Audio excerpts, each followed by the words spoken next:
What's up, everybody? Whoa. Let me change this thing, man. Give me just a second here. Wow, just now thought I changed it. What's up, everybody? Hey, it's HB2 Straight Up Wrestling Show, guys. Let me change this background, man. Didn't mean to have this thing up here. Definitely just changed this, and I don't know what in the world just happened. Can't have that. Can't have that. Give me just a moment here, guys. Wow. What in the world just happened here?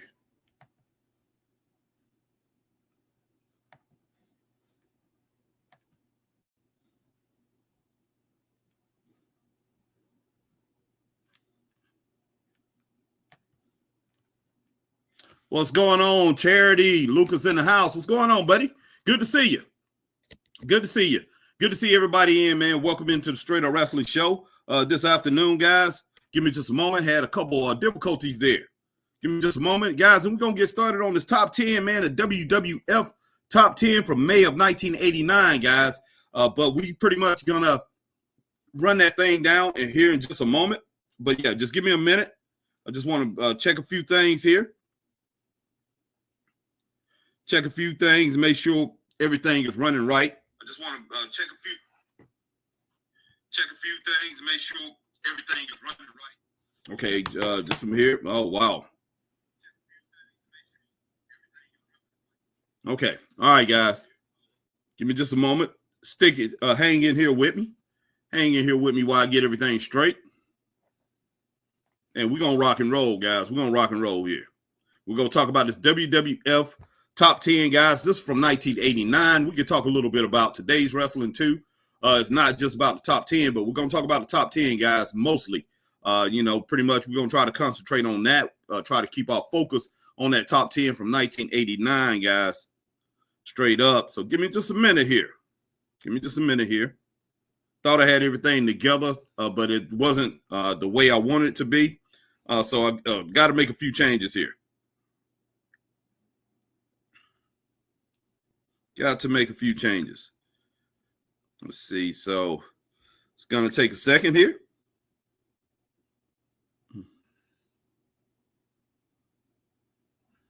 And we're going to be ready to go. All right. I think we're ready to go here. Give me just a minute. All right. Here we go. All right, my man Luke is in the house. I appreciate you coming in, guys. But, yeah, this right here, this top 10 comes from Pro Wrestling Illustrated, guys. I don't know if you can see that. Had Hulk Hogan on the cover. But, yeah, it's going to be hard to see that in that virtual background. But, yeah, let me go to page 22 so we can go ahead and start breaking this thing down. Man, I already did the NWA's top 10. That NWA top 10 that was when Ric Flair was the world heavyweight champion. Randy Savage, Randy Macho Man Savage was the world champion for the WWF at this time / the WWE. What we see as the WWE today, that was the WWF back in the day. And we're going to talk about their top 10, guys. And everybody that's old enough to know about the WWF, the World Wrestling Federation, it's the same as the WWE. That's the one that was built, Vince McMahon Sr., not Vince McMahon Jr. He started this in 1962. I think they started in 62. Vince McMahon Jr. Took over, I think, in 82, something like that. 80, 81, 82, I think, is when he finally purchased the company, man. But, yeah, let's go ahead and drop this top 10. And if you can see over here in the left-hand corner, there's the top 10. You have Randy Savage right there at the top. He was the WWF World Champion. And at this time, I would say they had been recognized by Pro Wrestling Illustrated, The Wrestler, all the wrestling magazines. Basically, they were the ones who determined, when it boiled down to it, they was the ones who made the final determination of who was the world champion. That right there was the wrestling media and everything. So people respected the wrestling magazines of Pro Wrestling Illustrated, Sports Review Wrestling, The Wrestler, and Inside Wrestling. If they didn't have you as a world champion, if they didn't have your company as a world champion, you really didn't have a world champion. There was a few other companies that called their company a company's championship a world champion, world championship belts, world championship titles, but they really wasn't world champions. And at this time, you had the World Wrestling Federation World Heavyweight Championship, the NWA National Wrestling Alliance Heavyweight Championship. You had the AWA American Wrestling Alliance World Heavyweight Championship, and you had World Class Champion. You know, they had the World Class belt, which was a very prestigious belt at that time. Stampede Wrestling out of Canada was still rocking and rolling, and you know, they had the North American champion. Then you had the CWA, which was still rocking and rolling. You had the Continental, and you had the PNW that was still out there. So you still had some companies out here that was still rolling at this time. But when it boiled down to it, man, you had the World Wrestling Federation, which was the clear leader, guys. They was the big dog. And you had the NWA right on their heels, man, trying to get a little piece of the pie. But the NWA was really, they was really doing their thing back in the day. All right, guys, but let's go ahead and get that WWF top 10. I'll give you the totals for the NWA top 10 after this, which I've already done. And if you want to go back and see that video, you definitely can go back and see that. I did do that one live, so you can go back and see that. All right. First, man, let me start at the number 10 spot. And back in the day, what I loved about the top 10 back in the day was it was so hard to actually get ranked in these magazines. You know, you can have your favorite wrestler, and you can be looking and say, hey, man, I'm looking for my favorite wrestler. Why isn't he in the top 10? Why hasn't he broke in the top 10 yet? And that's even in, the rankings for the certain, each territory, the regional rankings. But this is the World Wrestling Federation regional rankings. And yes, the World Wrestling Federation was worldwide at that time. They had grew, they didn't have a traveling champion. They never had a really traveling champion. It's just that the World Wrestling Federation always had enough talent in the company that you could call it a World Heavyweight Championship. But number 10, man, at number 10, we had Kurt Heenan. And if you guys don't know who Kurt Heenan is, guys, this guy, you need to look him up, check him out. Kurt Heenan was an outstanding wrestler. His dad before him, Larry the Axe Heenan, was an outstanding wrestler too. More of a brawler than his son. His son could brawl too. His son could fight as well as bring the technical aspect to the business. His father was a great wrestler. Yeah, Mr. Perfect. What's going on, Anonymous Knowledge Seeker? My man is in the house. But yeah, his dad was a great wrestler, man, straight up. Kurt Heenan, like I said, he could do everything in the ring. And when it boils down to it, if this guy would have basically stayed, he was over in the AWA. I think he ended up with an AWA World Heavyweight Championship a little bit later on. I'm not sure. I'm going to have to go ahead and check that out. I do think he ended up with that a little bit later on after his run with WWF, and had a short run with WCW, but I'm not sure. But if he would stay with the AWA, went over to the NWA, now he could have been NWA or WCW World Champion if he would have stuck it out. This guy had so much talent, man, so much skill. He was another Flair. He was another guy who was kind of like Ric Flair, had the whole entire package. Not a lot of guys had the entire package when it boiled down to it. What's going on, J-Rock? J-Rock is in the house. Now, did he have the promo skills of a Ric Flair? No, he did not. That's one thing he was missing. Now, he would have needed a manager, which he ran with a manager for a lot of years as a wrestler. Now, a Bobby the Brain Heenan, who else could have been a manager for him? Maybe a Gary Hart. Or somebody who could have helped talk with him, but he could talk. He could get on the mic and do his thing, which was very important back in that time, man. You had to have somebody who really knew how to get on the microphone and rock it out. Mr. All Day's office in the house, but yeah, Kurt Heenan, he had all the tools that you would want in a world champion, and he was the number 10 contender at this time in the World Wrestling Federation for that championship. And well deserving, man, well deserving for that. But at that time, he was basically being he wasn't wrestling as much for that championship, and well deserving, man. He definitely wasn't wrestling as much as I would have liked to see him wrestle. He was mostly doing a lot of commentary things, doing a lot of things with, as far as managers coming out and just being he was basically a disruptive a disruptor at that time.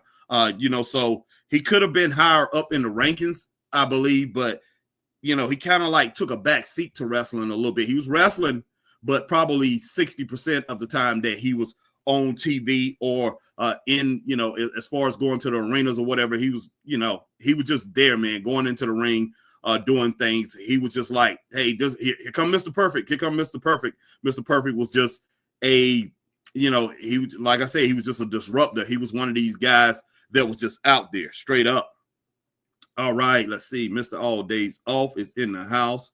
I appreciate my man in the house. All right. Anonymous Knowledge Seeker says those promo skills were decent, but no, not top notch. No, they wasn't. Not at all. All right, man. We had at number nine, my man who I started seeing him in 1981. I think 1981, 1982. Over in the Georgia Championship Wrestling. No, he was in the Mid-Atlantic Championship Wrestling first, then Georgia Championship Wrestling over in NWA, and that's Jake the Snake Roberts. Jake the Snake Roberts was the number 9 contender at this time. Jake the Snake, man, wow, incredible. Could have been wherever he wanted to in those rankings. At this time, I think he was, well, no, he had been in the WWF for a while. But yeah, he was ranked number 9. Jake the Snake Roberts, one of the nastiest knee lifts in the business. Well, I have to put it number 2. His knee lift was I have to put it number 2. I did like the quick release that he had on it. I mean, he will hit you hard with that thing. I have to give my man Mr. Wrestling 2 number 1 with that knee lift, because Mr. Wrestling 2 will run at you and he will put everything in it. But Jake the Snake Roberts could stand flat-footed and knock you with it, and that's because of his height. But he was incredible. But Jake the Snake Roberts, guys, this guy definitely deserved to be at number 9. But he at any time he could be anywhere from 2 to 9 or 1 to 9 in these rankings. Well, 1 to 10 in the rankings in the top 10. But Jake the Snake Roberts in 1989, I can't exactly remember what was going on at that time. I think they was more into promoting him. He was promoting him with his snake pretty much in the annex that he was doing with his snake more than anything, than as far as trying to push him up as the world champion, or getting him a title shot. Because at that time, they was focusing more on the Ultimate Warrior and Ravishing Rick Rude, Randy Savage, and all those guys, man. They was pretty much, a lot of their focus was on that. And I'm not sure exactly what they was doing with Hulk Hogan. Hulk Hogan was pretty much in flux, pretty much going down. And I think this one, he was pretty much making his way out into Hollywood. So at that time, I think they really didn't focus on Jake the Snake Roberts like they should have been focusing on him. But he was number 9 at that time. And man, that's a very strong position, for him to be in. Because I'm saying it's a very strong position for him to be in. And if he's right there, you got to think of all the rest of the guys that was in front of him. They must have been very strong.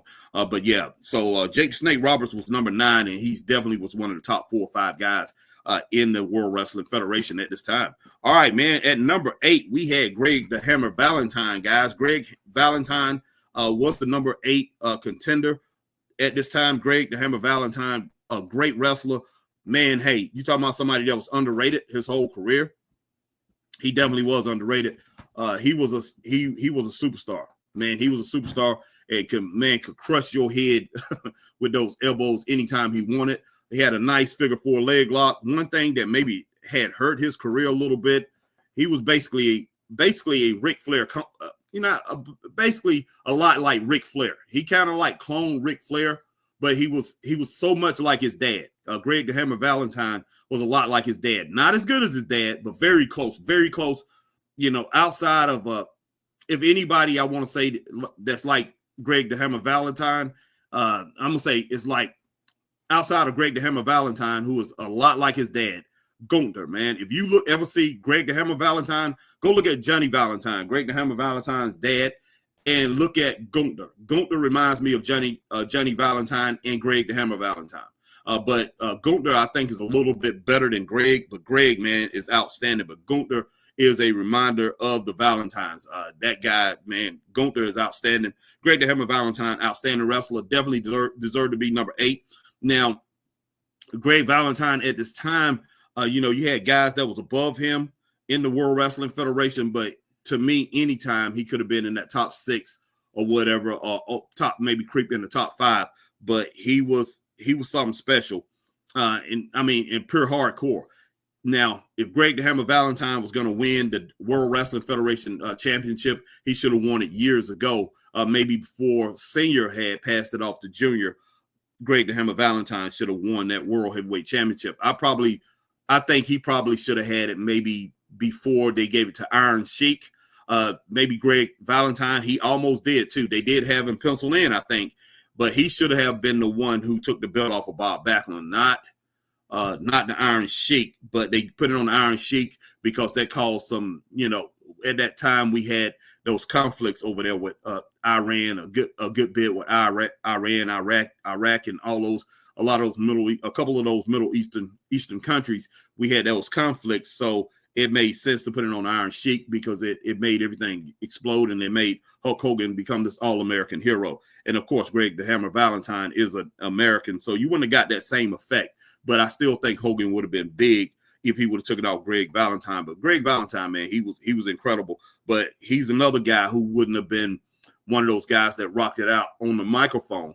But when it boils down to it, he didn't have to have that. He would have been a big time hated heel. But over in the World Wrestling Federation, he probably would have needed a mouthpiece. He probably would have needed one of those managers, and they had some great managers. Like I said, at this time, you did have Bobby the Brain Heenan, you did have Gorilla Mooson, Gorilla Mooson. I mean, not Mooson. I always call him Mooson.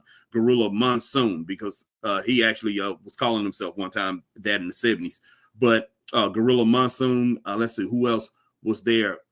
Who else was a manager at this time in the World Wrestling Federation? You did have Lord Alfred Hayes and people like that, but he did mostly commentary, but he was a manager at one time. And there was some other guys. Let's see. I don't think Freddie Blassie was still around at this time, but yeah, Greg the Hammer Valentine, he needed a manager, man, straight up. And then in 1999, he still could. I mean, 1989. 1989. Yeah, 1989. He still could have did it. But let me go ahead and let everybody know, guys. This is the top 10 from May of 1989. The World Wrestling Federation's 1989 top 10, and that's, everybody know, is the WWE today, the World Wrestling Entertainment top 10. But yeah, WWE / WWF top 10, guys. All right, number 7, guys. Number 7, we had Hacksaw Jim Duggan, guys. Hacksaw Jim Duggan. Hey, the guy went around with the 2x4 all the time. Oh, whatever. And his matches over in the World Wrestling Federation, they was pretty much over quick. He pretty much dominated his opponents. He was Ultimate Warrior without the quickness of the Ultimate Warrior when it boils down to it. But Hacksaw Jim Duggan in the World Wrestling Federation just overwhelmed his opponents. And I don't think, in my opinion, the World Wrestling Federation showcased him the way that he should have been showcased. As far as all the talents that he had, they was never on display.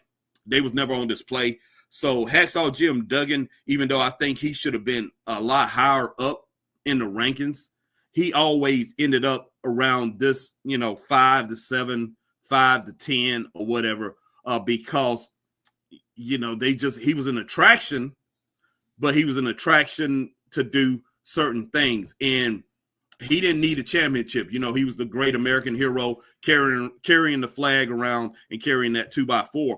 But he was an incredible wrestler, guys. When he was over in Memphis, over in the UWF, man, this guy was outstanding. He was outstanding. I will never forget the feud that he had with Butch Reed. I'll never forget the feuds that he had with Ted DiBiase, guys like that. But Hacksaw Jim Duggan was a great wrestler, and I think he didn't get his just due when he was in the World Wrestling Federation.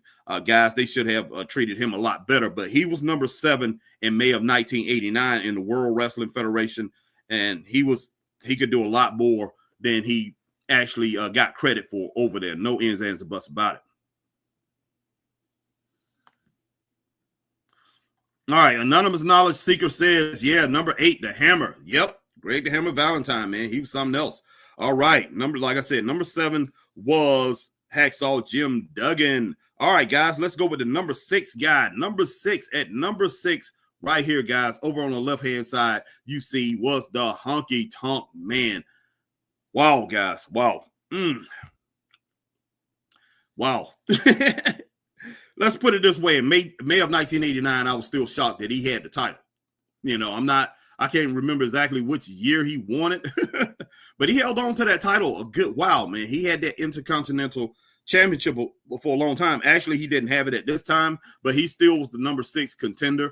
And at this time, he was wrestling a little bit more, and he was wrestling a little bit better. They were showing more of his skill at that time, which he was another incredible wrestler who came out of the Tennessee area, out of Memphis, and, you know, the places over in Tennessee, CWA, and all those places. But Honky Tonk Man was an incredible wrestler, guys. A great in-ring wrestler. But the World Wrestling Federation, they pretty much made him into a guitar-playing, country honky tonk playing guy that will get in the ring, and it was like when he won on some kind of technicality or something like that. But at this time, May of 1989, when he was ranked number 6, they actually had him winning by using some of his skill. Not saying that he never used, you know, he never used any of his skill to win before, but they showed more of his skill. But when it boiled down to it, man,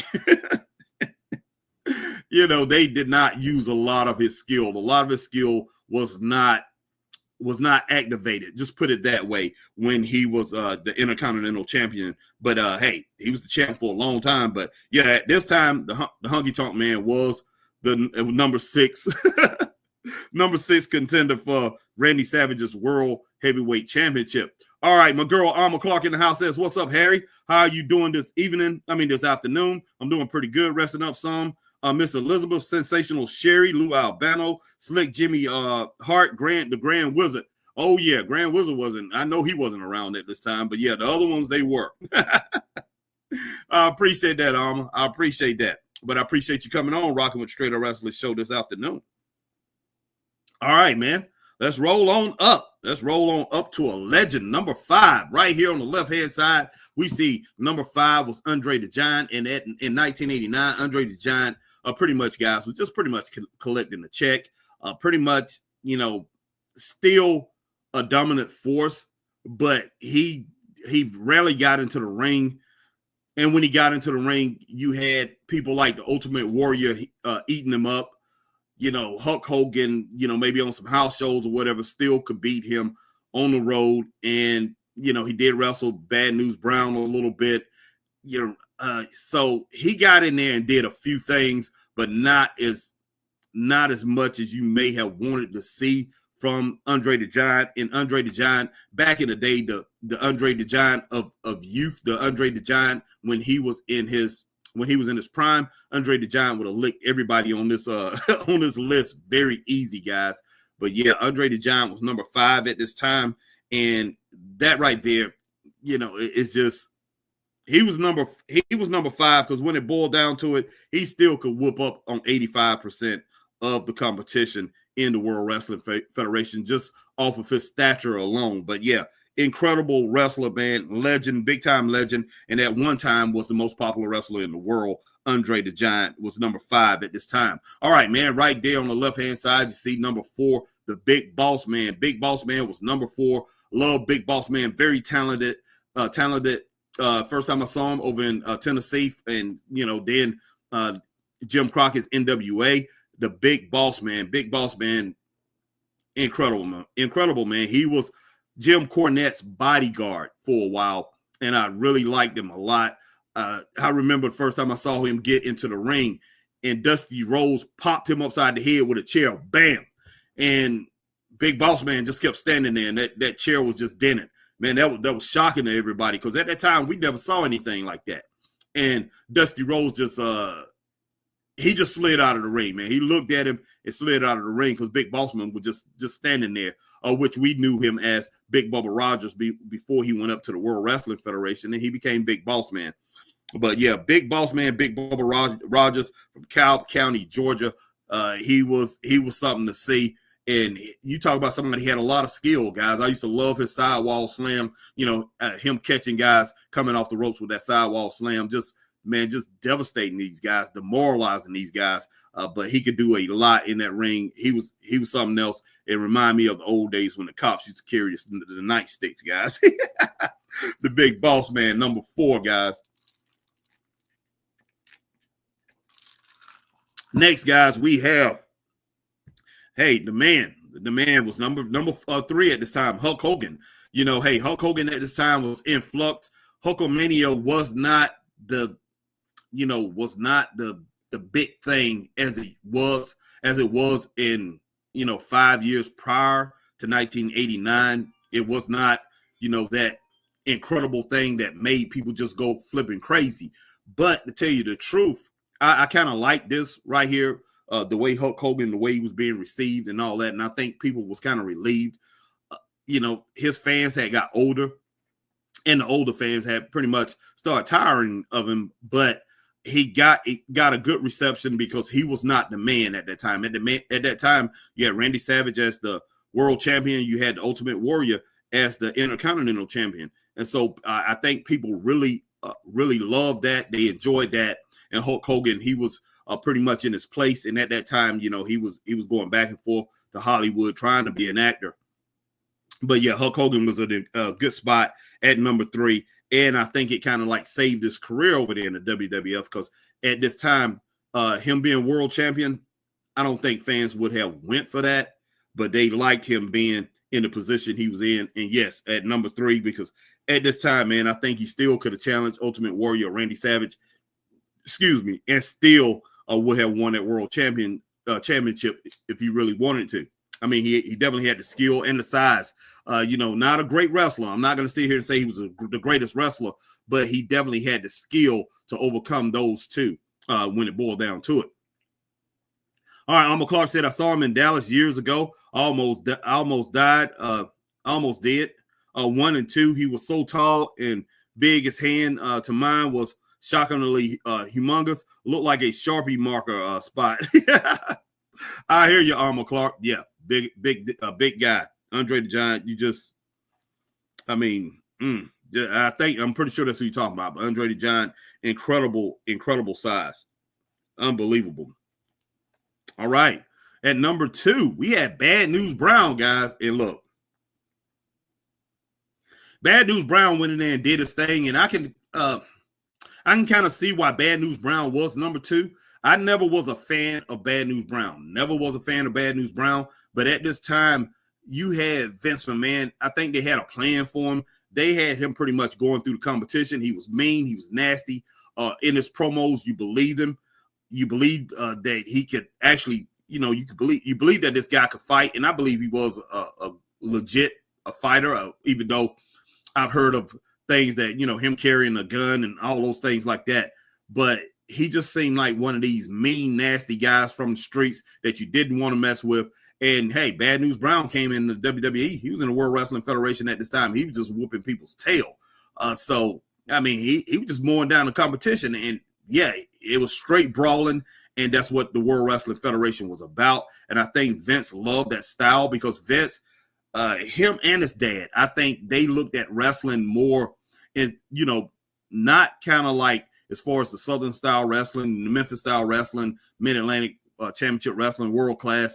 They looked at wrestling as a fight, as a street fight. Like saying if you're in New York City or you in Chicago, any one of these cities around the country, you're in a street fight. So they was more into kicking and punching and beating people. And that was Bad News Brown, guys. And at this time, he was taking care of business. He was taking care of business over there in the World Wrestling Federation and got close to those titles.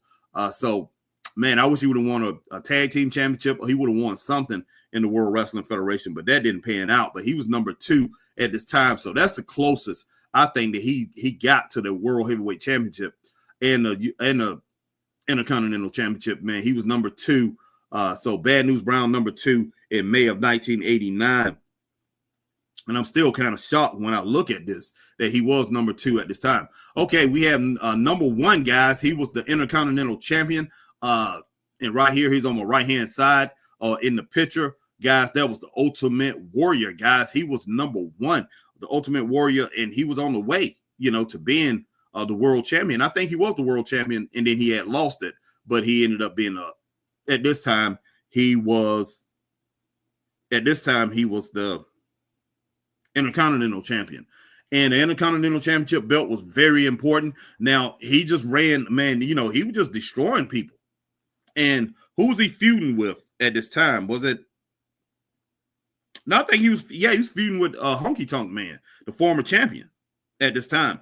But he had some incredible, I thought his matches against Rick Rude was pretty good. I thought the matches that he had against Rick Rude was pretty good.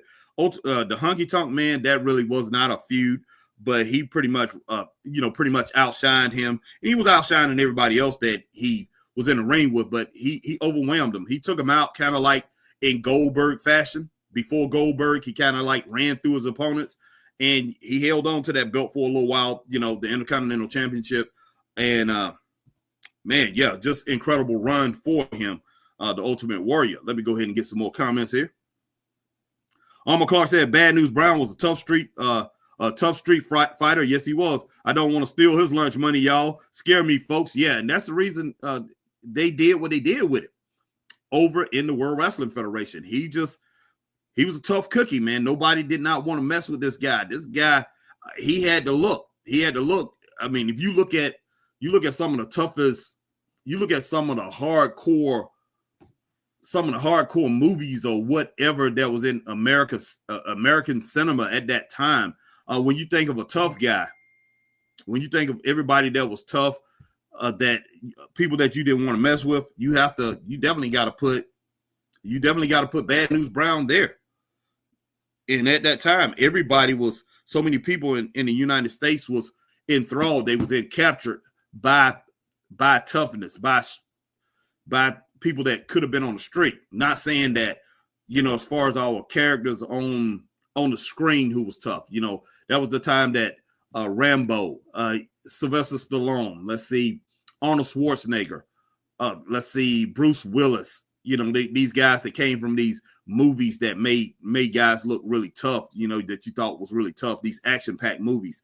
Carl Weathers, let's see, who else that you could put in that category? Clint Eastwood,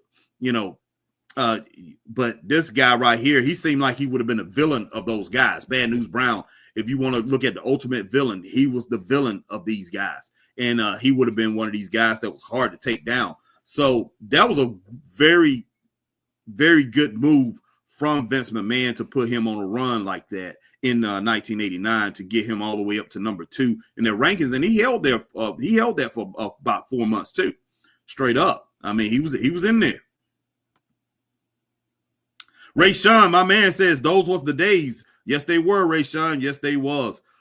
They most definitely was the days, man. But yeah, Ultimate Warrior, he just kicked people butt, man. But yeah, he just had that power, and as fast as he ran, he kind of like if you look at the modern day, you look at Braun Breaker. He kind of was like Braun Breaker before he was, not before Braun Breaker. He didn't have the stamina that a Braun Breaker had, but he had close to the speed that Braun Breaker had, and just as much power. And he just ran over his opponents, man. Ran over his opponents. Let's see. All right, let's see. Alma says Ultimate Warrior has a history having a short temper with some of the wrestlers back in the day, as Sting and some others. Yep. Yeah, a lot of people say that.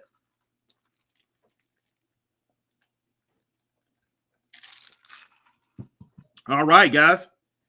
Let's get to the coup de grace. Let's get to the guys. Let's get to the guy who was the ace at this time, who was the man. That was Macho Man Randy Savage, guys. Macho Man Randy Savage was the World Wrestling Federation champion. Let me see if I can hold that up here, guys. Let's see. I don't know if you guys can see that. He was the World Wrestling Federation heavyweight champion. That was Randy Macho Man Savage. He was number 1. Hey, what else can you say about Randy Macho Man Savage? Look, I believe this dude, man. Look, I remember him back when he was in Memphis. He had it all. This guy was incredible back in Memphis and Tennessee. He went between Memphis and he went between the CWA and pretty much, let's see, what else? He toured other places back then. He used to come to the Mid-Atlantic and do some work every now and then as, him and his brother Lanny Poffo. I thought they was really good then, and I thought they was wild. But Randy Savage in the World Wrestling Federation, he was on another level. This guy was brutal. Didn't take no mess from anybody. And I believe he really believed everything that he said on that microphone. Because he delivered every time he got in the ring. He delivered pain, man. When I think of Randy Savage, I can think about Wu-Tang Clan's Method Man. Method Man, the song "I Bring the Pain." I could pretty much equate what I saw from Randy Savage to that. That first line in Method Man's song, "I came to bring the pain." I came to bring the pain, and he said, "Without stain,"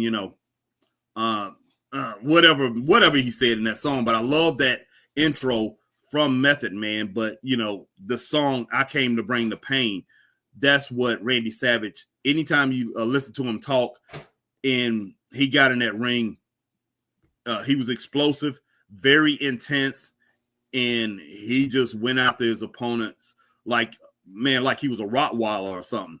And at the end of it, he will hit you with that elbow, but he will try to destroy you. The man tried to destroy one of my favorite wrestlers of all time, my number 2 favorite wrestler of all time, Ricky the Dragon Steamboat. Ricky Steamboat. He tried to destroy Ricky Steamboat. I would never forget that. But this guy was savage, Randy Savage. Randy Poffo, by changing his name to Randy Savage, man, that's right on the mark. Hey, big ups to him. But he was the world champion, the World Wrestling Federation world champion. How many times he have it, guys? I think 2 or 3 times he had the title. But big ups to Randy Savage, Macho Man Randy Savage, May the 10th, 1989. He was the Pro Wrestling Illustrated World Heavyweight Champion, guys. Give me just a moment here.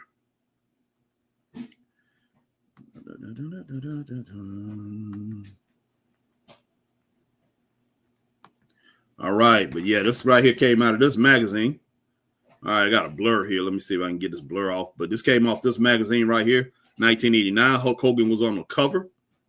And I'm not exactly sure what Hulk Hogan was doing at this time, to be honest with you. I remember what he was doing, but he wasn't wrestling as much as he should have been, as he was before. But it says Hulk Hogan, now more than ever, Hulk Hogan needs you. Yeah, he needed a lot of people at that time. And it says, we had Kerry Von Erich talking about him on the cover. It says, Kerry Von Erich, Sid Vicious is the most awesome man I've wrestled. And the Ultimate Warrior says the Intercontinental title is not enough. Yeah, the Intercontinental title to Ultimate Warrior, he said it wasn't enough. He wanted that World Heavyweight Championship. And they had a press conference with Lex Luger. And over in the corner up here on the left-hand corner, you had a color pin. They says it's color pin up of Missy Hyde and Steamboat's comeback, a month of torture. Because remember, Ricky Steamboat had lost that title to Ric Flair. Ricky Steamboat was the World Heavyweight Champion in 1989, and he had lost to the Nature Boy Ric Flair. And Ric Flair had regained his World Heavyweight Championship, and then that's when Terry Funk had attacked Ric Flair after that match and power dropped him on a table. Those wasn't breakaway tables either, guys. Straight up. All right, man. Wow. But yeah. So let me go in here and check out a couple other things here, guys, before I get out. But yeah, I'm gonna go ahead and give you that top 10. Let me go over here to turn to the pages. I'm gonna go ahead and give you that top 10, the NWA top 10. And of course, NWA and WCW, it was the same thing at this time. It's just that they basically was calling it more the NWA, but as far as the program on WTBS, the show, it was WCW. It was called World Class Championship Wrestling, but it was called World Class Championship Wrestling for a long time, guys, which they don't pretty much let you know, but it's been called World Class Championship Wrestling since 1982. They have been calling it that for a long time. Even when it was Georgia Championship Wrestling, it was called World Class Championship Wrestling. All right, let's see. Oh, the NWA top 10 was at this time. Number 10 was Dusty Rhodes, guys. And Dusty Rhodes, man, he was on the tail end of his career. But hey, he still was an incredible wrestler in 1989. But yeah, he was on his way out. He was on the tail end of his career at this time. All right, number 9 at this time was Larry Zbyszko. Larry Zbyszko, still a great wrestler, not in shape, not what he was back when he was in 1980, when he pretty much destroyed my man Bruno Sammartino, and then he started calling himself the Legend Killer.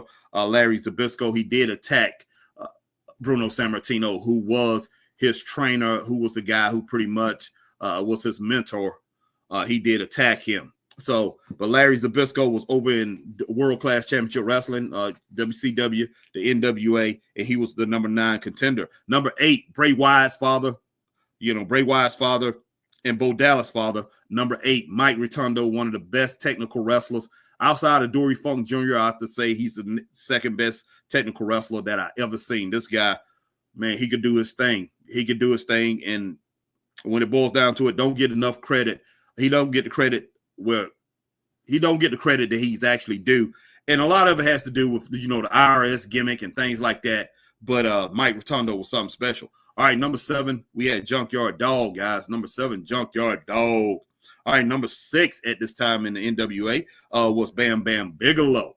Incredible, man. Bam Bam Bigelow, when he first came into the NWA, I'm talking about this guy. I said, hey, this guy's a threat, man. This guy is a threat. Did I think he was going to become world heavyweight champion in the NWA? I didn't think that, but he's somebody who you had to consider. But there was so many championships in the NWA, man, that the World Television Championship was a huge championship. The United States Championship, a huge championship. So those are the type of titles that he definitely could have competed for. Number 5, we had Rick Steiner, guys. Rick Steiner was the number 5 contender to the World Heavyweight Champion, Ric Flair. Rick Steiner was incredible, but hey, never would have been a World Heavyweight Champion. Ric Flair definitely would have outsmarted Rick Steiner, but Rick Steiner was crazy incredible. Lex Luger at this time was number 4, man. The NWA had such great wrestlers.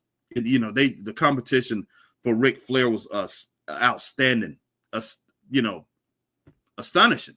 That's the reason why so many people see him as the legit world champion. When you talk about wrestling and you talk about a pure wrestler, you talk about somebody who just had that, who he wasn't an actor or anything like that. He just was a pure wrestler, and he did his thing in wrestling. He built this whole, his whole career.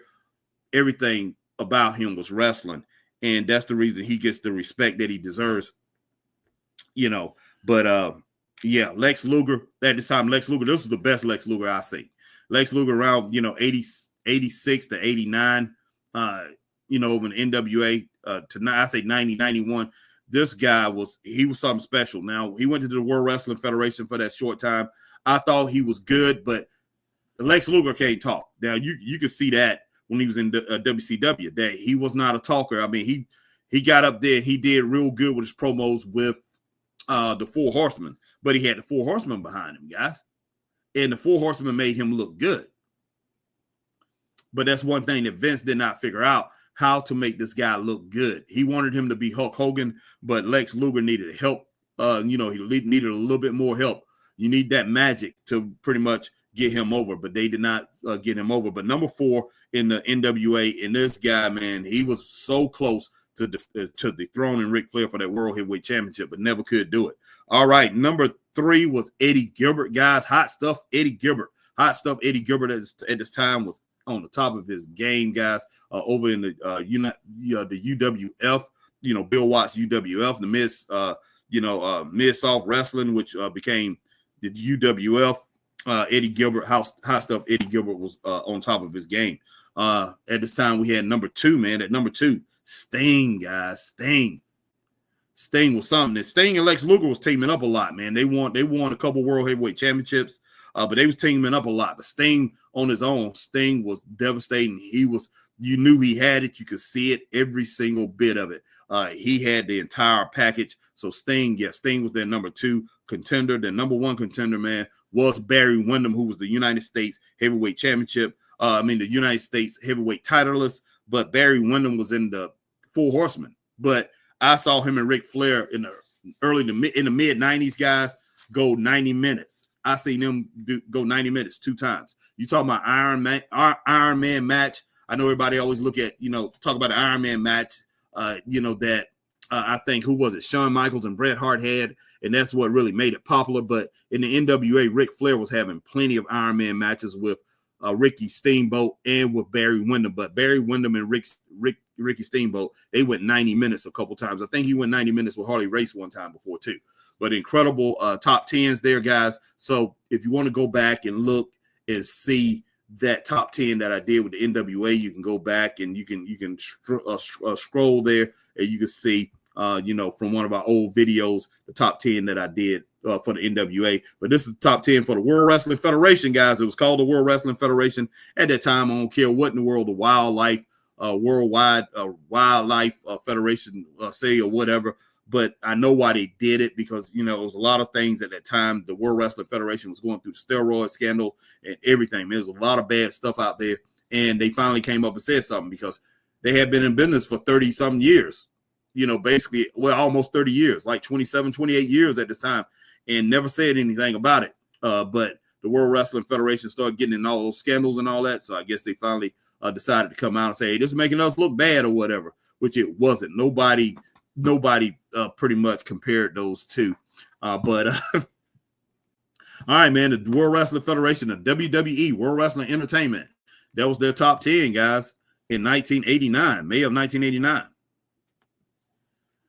All right, Lucas says send link. Lucas, I'm about to get off of here right now. I'm going to come on a little bit later, and I'll bring you on, buddy. How about that? But right now, I'm about to get off of this thing, guys. Appreciate everybody coming in with the Straight Up Wrestling Show. Hey, rocking with me as I gave you that top 10. And a little bit later, I will come on and do the AWA. That's next. AWA World Heavyweight Championship. The AWA World title. Lucas says no. But yeah, I'll go ahead and give you the AWA World title picture, guys. The World Heavyweight Champion and his top 10 contenders. I will be doing that next. I'll probably do it tomorrow. So guys, hey, look out for that. Yeah, I think I will be doing that tomorrow around the same time or a little bit later. But guys, definitely come check me out. But I will be coming on and doing another video later on today, and I'll probably do NXT. But guys, I'll talk to each and every one of you guys later. Stay straight up. Peace.